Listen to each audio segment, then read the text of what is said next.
Let's bring in GB News host Patrick Christys live from London. Patrick, it's great to see you again. It's looking very good for the Reform UK party next year, isn't it?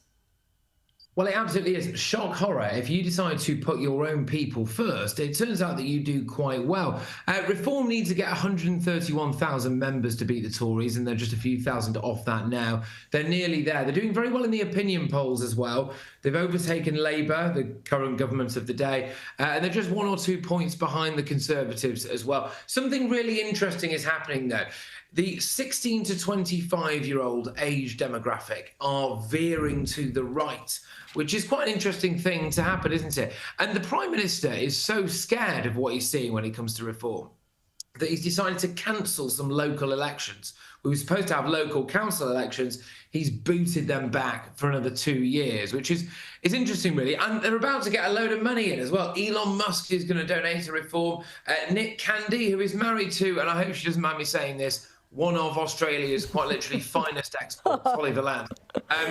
He's a very wealthy man, and the money is rolling in. They're on the rise. They're on the rise. Now, that would be our former soap opera star here, Holly Valance, as she was once known, her maiden name. Now, it's interesting you mentioned this because Elon Musk, I would say, was really quite instrumental in the US election and securing that victory for Donald Trump. What impact would it have, do you think, if he was to get involved in what's happening over there in the UK? Well, the thing is, he's already got involved. So Elon Musk decided that he hates our Prime Minister, and he clearly decided that shortly after our Prime Minister got elected. And he just uses Twitter or X to dig at him all the time, whether it's calling him two-tier Keir over the perception that we are imprisoning certain people for not doing very much wrong but letting other people out. He's constantly berating him. In terms of the money and the finances of it, what is absolutely hilarious is all of these people on the left now going, oh my gosh, foreign money, we can't have foreign money. They were more than happy for big EU-based billionaires like George Soros to be donating into British politics for decades. But now it's Nigel Farage, it's a problem. But yeah, it would have an impact because Reform need to up their ground game. But look, at the end of the day, I don't think it'll matter that much whether or not they get money in because they've got sound ideas, lower taxes, cutting back on illegal immigration, not spending all of our money abroad on things like climate reparations for countries like Afghanistan. It's just about kind of domesticating British politics, really. So money or no money, I think they'll do pretty well. Okay, well, it'll be interesting to watch. And oh my gosh, cannot believe there's hypocrisy on the left. What a shock. Now, a bit of a change of pace. Let's go back to this horrific Christmas market attack in Germany in which 5 people were killed and more than 200 injured.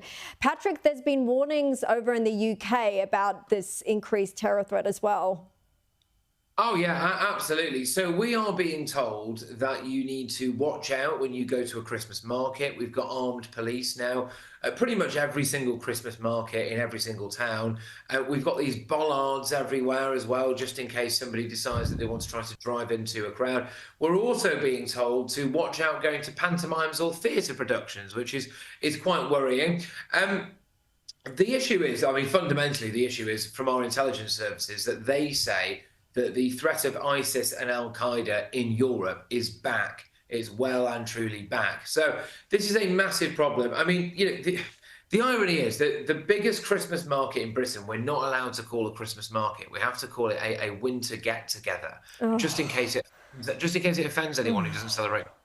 I'm quite offended by armed police and bollards everywhere, to be perfectly honest with you. But, we all just have to make do, don't we? Yeah, well, words of violence, Patrick. Haven't you got the memo? Now, Patrick, Prince Harry's new Netflix series, Polo, it's been absolutely lashed by the media. What is your take on it? Not a fan, I'm guessing.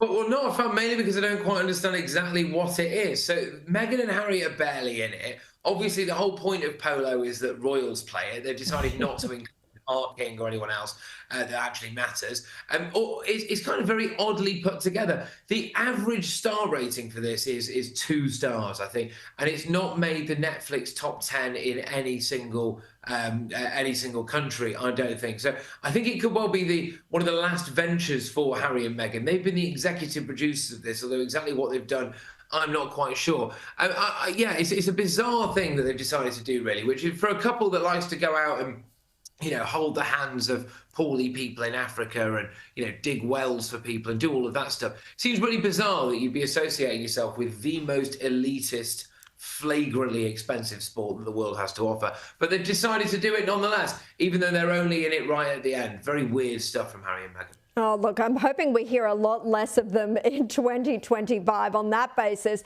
Before I let you go very quickly, Patrick, I want to know your winners and losers are for the year that was. And you can say Harry and Meghan again if you like for losers.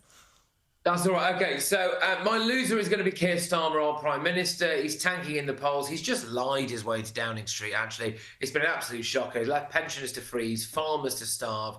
It's been a nightmare. The winner, now I'm very sorry about this because I think everyone's about to just throw up into their own hands here, but the winner is me. Why? Well, because I got married this year. Oh, and congratulations.